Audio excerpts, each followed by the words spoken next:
If you could only have one watch for the rest of your life, which one would it be? Are 5-digit Rolexes the last attainable Rolexes?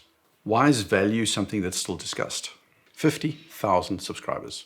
I didn't expect that so soon, if at all, really. So, as per usual, that means it's time for a Q&A. Important note, I've put timestamps below so you can skip to the individual questions. I'm not going to be doing a lot of editing in this video, so I want it to be as off the cuff as possible, and it's just going to be too long to add B-roll everywhere. Also, if I'm not always looking into the camera, it's because I haven't completely thought through what I've said. It's not rehearsed, so it is very much stream of consciousness, for good and bad. So bear with me if I'm sort of staring into space where my sort of answers magically appear somewhere in the sky. As for you guys, be sure to leave a comment below with your thoughts. Like, of course, if you feel the content warrants it, and subscribe if you're new here. Are 5-digit Rolexes the last attainable Rolexes? I recently looked at the prices and they're not exactly cheap, but yes, compared to new 6 digits or the classic 4-digit models, they're still reasonably doable to some extent. Personally, I actually have hope for the future prices of this period's 6-digit Rolex references. The very first Rolexes back in the 60s or whatever were produced in super limited numbers.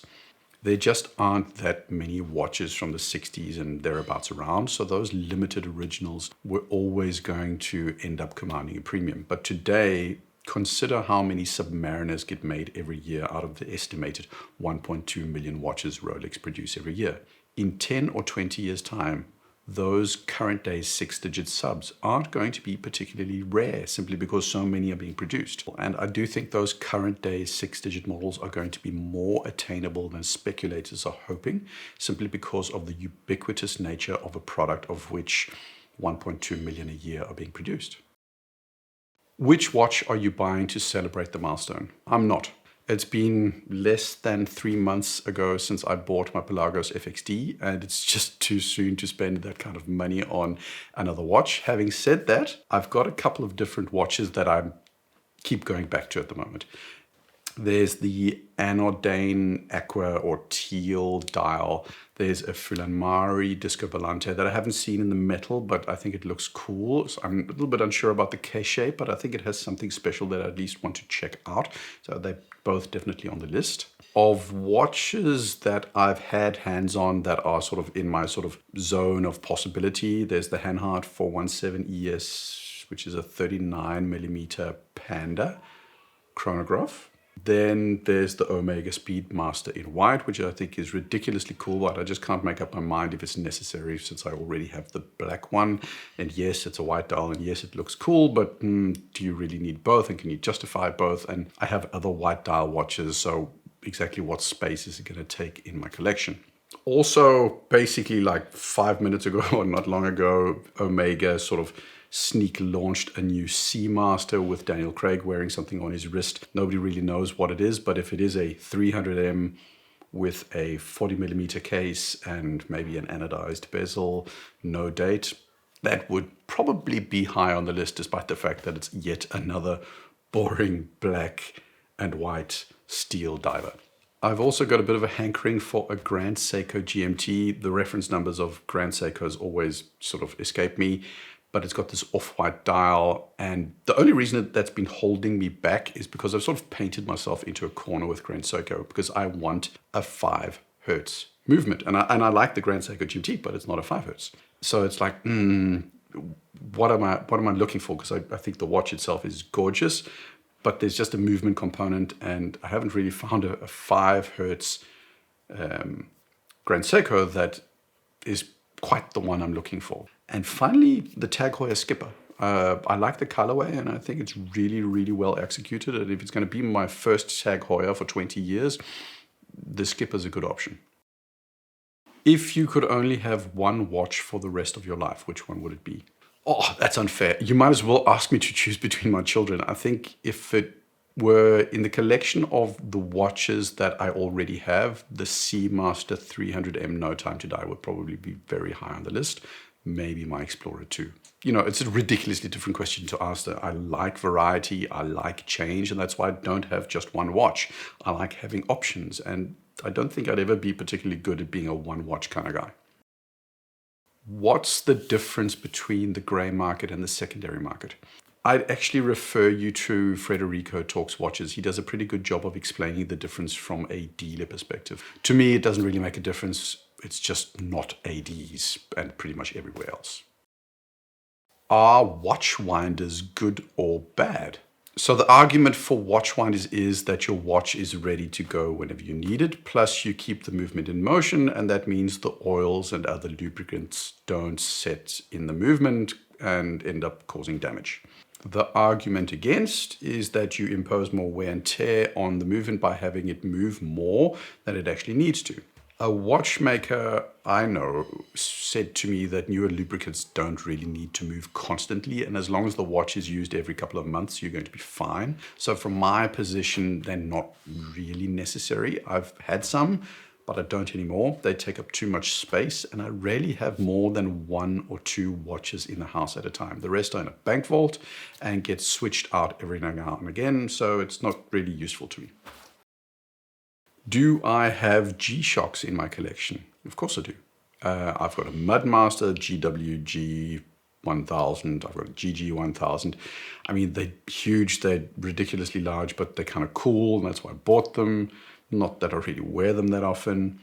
I've got 2 Casiokes, a yellow one with solar power, and then there's this armied green one I've got. The yellow one I use a lot. I don't use the armied green one that often. Finally, I've got 1, 2, 3 G-Shock squares. I've got a GWN 5610, and then 2 steel models, the gold and the full steel bracelet. It's not pure gold, it's the plated one. The gold version actually gets a lot of wrist time. I like the fact that it's showy without costing an arm and a leg. Favorite 36mm watch? I think you're supposed to say Rolex Explorer, but I've never really gelled with the Explorer despite having owned the 39mm. For me, a good 36mm is something like the Nomus Club. It's easy, it's versatile, it wears well, you've got lots of color options, it's relatively affordable. It's a really great watch. Why isn't the Yachtmaster more popular? 2 answers. The first answer is the 2 entry models. I personally don't think they are as good looking as pretty much any GMT or any Submariner. The dial, the bezel, I think are just not aesthetically as pleasing as the Submariner. On the other hand, the Rolex Oyster Flex Yachtmaster in Everose Gold is gorgeous. You've got this super dark dial with an embossed bezel surrounding it. It's a mad good watch, and I think for a gold watch from Rolex, I think this one is superior to a lot of the yellow and rose gold versions of GMTs and Submariners. I also think that the Yachtmaster in titanium, if it was sold in 42mm, it would potentially completely outsell the Submariner. That's a gorgeous watch. It's a lot darker than most titanium watches. It's darker than a Pelagos. It's darker than anything from Grand Seiko, but that's also a mad cool watch. It's just a little bit too big. Rolex popularity, though, is kind of a weird thing because we're just generally dealing with variations on a theme, with the starting point always being the oyster case. The Sub and the GMT are just the most mainstream designs, and there's nothing polarizing about them, which is something that is the case with a lot of variants of the Yachtmaster. Thoughts on luxury watches that are essentially worthless, like the 2000 Seamasters. I watched a video with a Sotheby's person who explained what makes something valuable over time. He boiled it down to scarcity, so how many of the thing are there, quality, how good is the watch considered to be, or the thing, condition, which is self-explanatory, what sort of state is it in, and then provenance, so who's owned it, or has anybody special, or does it have an interesting history. Most watches should be worthless, and most are relatively valueless after 10 or 15 or 20 years. And it's because they're not scarce and they have little to no provenance. Their quality is fine, but it's a mass-produced movement in most cases. As far as I'm concerned, very few watches have the quality, the scarcity, and the popularity to prop up their prices consistently over time.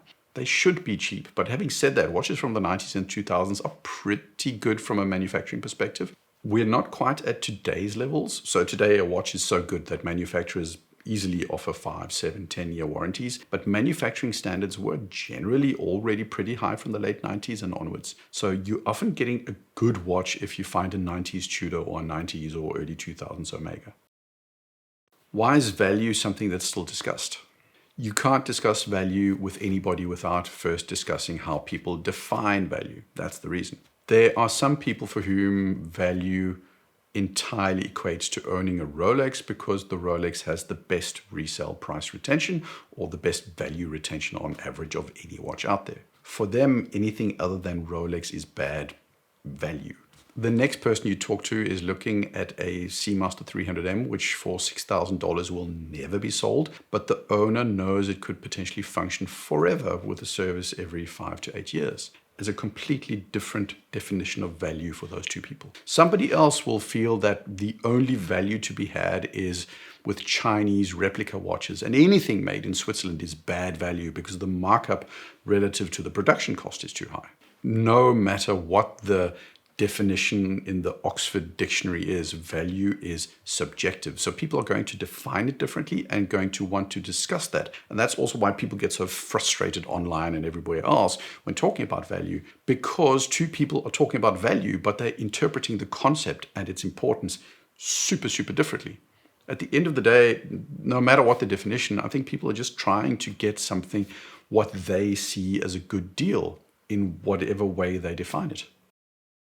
What are my thoughts on the Vacheron 56? The coolest thing about the Vacheron 56 is what it represents. At the time when it came out, it was sort of an entry-level starter Vacheron, which put Vacherons in the range of semi-normal people. Patek didn't go down that route. AP didn't go down that route. Pretty much everybody else has not gone this route, but I think the 56 at the time was an interesting approach to opening Vacheron's doors to a new kind of customer. I think it's an okay watch. I'd much prefer a historique, the square one, but for me, it was that approach to accessibility that I really liked. Are dress watches on the rise? Is the tool watch craze losing pace?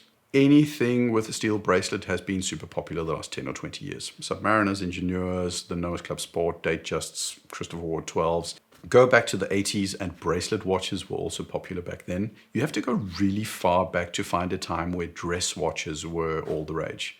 But in the last 2 or 3 years, I've been noticing a lot more dress style watches getting more attention. So sector dial watches like the Raymond Weil Sim, the Murph, the Tangentes, the Baltic watches, the Tourers, stuff like that, the Studio Underdogs. There definitely is a push to try and offer something more classic. Even Patek have been updating their Calatrava line with the 6007Gs, the 5226s, to offer a more youthful take on the classic dress watch. I still think that the vast majority of watches being sold are going to be full steel bracelet watches, but there is this undercurrent of trendiness towards these more informal and playful dress style watches.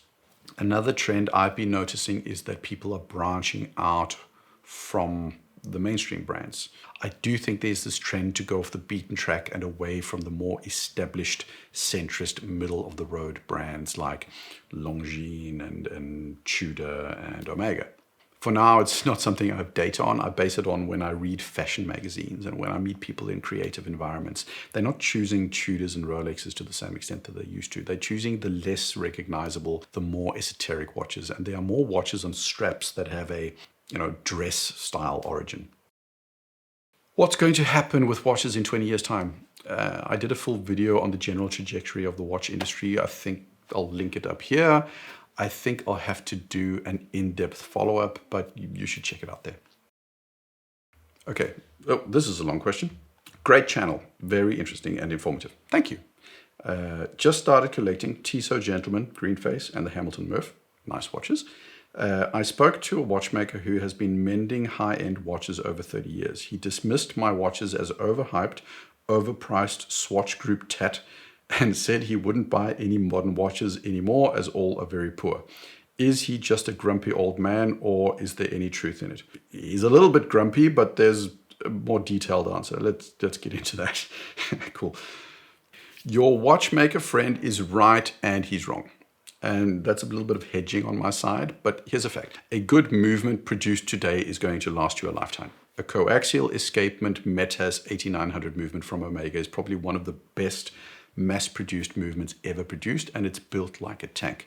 It's robust, it's serviceable, the lubricants are on a level that we've never before seen. I mean, no movement from 40 years ago from a robustness perspective comes close. So that watchmaker is just wrong. Then there's the second perspective, which is kind of contradictory to what I said the first one. But the fact is, mechanical movements have been around for 200 years, and their core construction and makeup has not changed a lot. So yes, lubricants have gotten better, and you've got jewels which are synthetic, which reduce friction even more, and all that kind of stuff. But at the end of the day, the mechanical movement, you have, clocks in Prague, which are basically giant mechanical watches that still work to this day when you replace a part here and there. And it's the same today. You can take a watch from 50, 60 years ago and replace one set of gears or one cog, and the thing's going to work again. So it's in its core functionality, a mechanical movement is incredibly robust. My point is just that the distance from an 8900 Omega Metas movement to a 60-year-old movement isn't as huge in the core functionality or in the core design, because the principles that go into the building of the 8900 movement and the 60 or 70 or 80-year-old movement, the principles are very, very similar. But there's also another thing happening with movements today, and that's where I give your watchmaker friend sort of a little bit of credit. ETA does this a lot, but they're not the only ones. And what they do is they make multiple versions of movements, and the cheapest movements have synthetic parts, which isn't necessarily a bad thing, but from a wear and tear perspective, that movement is potentially going to break down faster. The other thing that's happening is this trend towards partially unserviceable movements. I think a lot of us have heard the stories about brands that don't repair the movement, but just chuck in a new one and throw the old one out. This also seems to correlate a little bit with independent watchmakers not being able to get parts to service a modern movement. Potentially, if you want some specific ETA movement fixed, you can't go down to a random watchmaker. You have to go to an ETA service center because they're the only ones that have the proprietary parts, potentially at least. So my dad, he would always say that he could repair his, Ford Fairmont V8 from the 70s or 80s with, a hammer, a screwdriver, and a wrench, where BMW to him was something that required a software engineer's degree. So, 10 specialty tools that only BMW had, and not a single standard bolt anywhere to be found.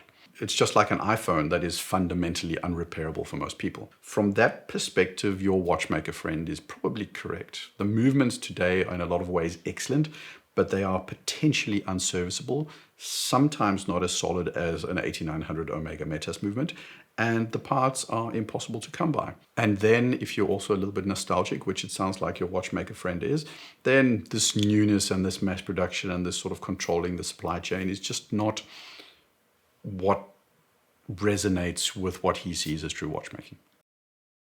If you ran an old, prestigious luxury watch brand, how would you ensure that the passion and hobby of traditional watchmaking continues through to future generations and doesn't die with the evolution of smartwatches? So it kind of links to that video I did not long ago. I don't think the market for smartwatches and the market for watches is the same. I don't think smartwatches are cars where mechanical watches are horse-drawn carts, and I don't think one is going to replace the other. Today's watches are a lot more than just timekeeping devices. They've, for the longest time, been status symbols and extensions of your personality and of your values. They function as fashion accessories and as statement pieces. And that brings me to the part about the prestigious luxury brand. How would I ensure that the passion and hobby of traditional watchmaking continues? And I think, essentially you answered that question yourself. And I've got a couple of examples. Ironheart is this Japanese brand that makes 25-ounce denim jeans. They cost between $300 and $400. They are super niche, but they're incredibly popular with an incredibly dedicated fan base. So are a brand called Momotaro and Indigo Ferrer and a whole lot of others. And then there's the shoes, John Lobb, George Cleverley. They make Oxfords and Brogues and Chelsea boots that cost $2,000, $3,000, $4,000. Same story. It's a niche, but you've got dedicated followers. There are companies out there that make bespoke high-end rifles, high-end umbrellas, high-end knives. If you think it's hard to get a hold of a Rolex, just try to get a hold of a Chris Reeve knife. I think there are two reasons for this. People with money are always willing to pay for something special and something unique. But more importantly, people more and more are buying passion and craft. There's a market for handmade. There's a market for things that are built with passion and dedication. Fast fashion isn't the future, I think. Slow, well-made, sustainable. I think that's the future for a lot of things, including watches. People gobble those stories up for every single kind of product. If I wanted to transfer that to a specific brand, I'd say Breguet. They've got passion. They've got great watches. The only thing they need is Brad Pitt or Timothy Chalamet or Ed Sheeran to wear one of their watches, and they're back in business. It would be cool for Breguet to open the doors to outside watchmakers and let them submit potential designs, make them a sort of a center for creativity and say, this is where we try out new things from young people who can become the future Breguets. I think it would be cool if they basically just gave the reins to up and coming creatives so they could reestablish themselves as innovators technically and creatively. I think that would sell. I think Breguet could leverage the romance associated with their history much more than they currently do by tapping into the future Breguets. My thoughts on watch polishing. So somebody on Watch Crunch wrote that I had a face made for radio. Thank you so much. I'm not getting any younger, but I won't be Botoxing, lifting, filling, or tucking anything. The only thing I'm fixing on my face is things that are actually damaged. Be nice, don't say anything about that. But I don't see my face or my body changing as a negative. And that's the way I feel about my watch. As long as it's just aging and patina, I prefer not for it to change. It's just character.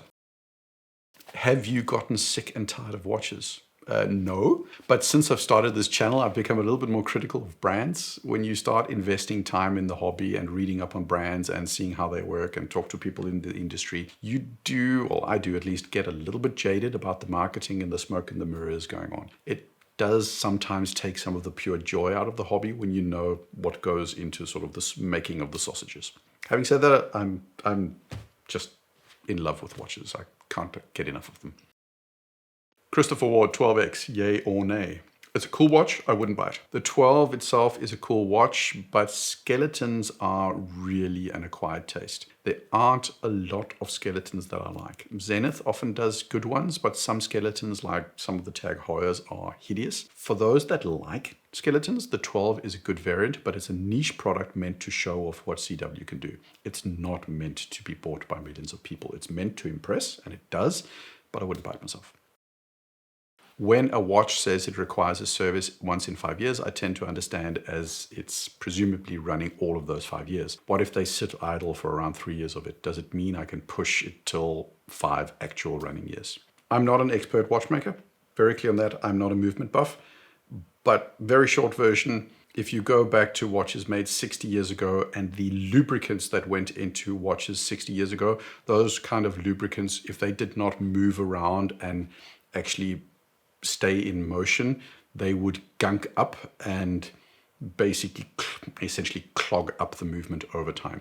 Modern day lubricants don't do that at the same pace or to the same extent as old lubricants. So you can have watches lying and not moving around and not being used for a longer period of time without the watch being damaged. So all things being equal, if you've got better lubricants in your movement and you're not using it every single day, yes, you can potentially extend your service interval. But I would generally say get yourself a good AD, and that's a prerequisite, and then take it down to the AD within the service interval. And not necessarily to get it serviced, because what I do is I go down to the AD and I say, does it need a service? And this requires an AD that's not going to rip you off. Because what my AD does is he'll take a look at it, he'll put it on the timekeeper machine or the time grapher thing and say, well, it's acting within specifications. Sometimes they might open it up, have a look inside and see what the lubricants look like, see if anything looks worn. And if there's no visible wear and tear, if it's accurate, my AD is going to say to me, dude, you don't need to have it serviced. You can come back in a year or two and it'll be fine. But if you want it serviced, we'll send it off and we'll get it done for you for this and this price. Please rank current luxury dive watches today. Oh, I don't like doing those rankings because that's all very subjective, and what I like is what I like and what you like is what you like. So it's not a ranking of what's best, it's just of what I like. Usually when talking about divers, I don't think all divers fit in the same category. So I have these two axes. The one is premium divers and tool divers, and the one is plain divers and serious divers. So a premium and plain diver is a submariner. It's luxury, that's the premium piece, but it's got nothing special about it. A premium and serious diver is the new Ploprof Summer Blue. A tool and plain diver would be something like a Pelagos FXD, and a tool and serious in terms of design language would be something like a Doxus 600T. If we go for premium and plain, I would say Seamaster 300M, ideally the No Time to Die, but the white dial is also great, and also potentially this new one that Daniel Craig has been flashing. Then a Glasshoe CQ and a 50 Fathoms 42mm in titanium. For the more tool-based and not premium versions, it's the Pelagos FXD, no surprise, I own it. Then an SPB 453. I have the 143, but the 453 is the new model. I think it actually looks a little bit better. And I'm going to say it. This is Squale Marina Militare. I actually think it's a pretty good watch. I like it. It's a very nice watch. For premium and serious diver, I'm going Ploprof Summer Blue. I'm going Rolex Deep Sea. I'm going Zenith A3648. And the Deep Sea, by the way, is a James Cameron, not that gold brick that they made, but the James Cameron kind of watches. Those were cool. For the tool and serious, again, you see the premium ones are like those name brands, Omega and Rolex and those kind of watches. When you go for tool, typically a little bit cheaper, but not always. But the serious watches are the Doxus 600T, it's the IWC Aquatimer, which I think is super cool, and the Certina PSDS H1000. They released a blue dialed one here recently that I just saw, which I thought was massively cool and a lot of watch for your money. Any one of those watches I would buy. I've just spent 4 hours in front of the camera answering all the Q&As. There is no way on the planet that I will be able to condense that down to a sub 20-minute single video. So this video is definitely going to get split up, and you can look forward in a couple of days to the second part of the Q&A session. Until then, thank you so much for all the support. Hope you aren't too disappointed with the fact that I've had to split it up, but the YouTube algorithm does not like hour-long Q&A sessions. So that's just the reality of it, but you won't have to wait long, and I hope it's worth it. Anyways, thanks so much for this time. Like, subscribe. Cheers.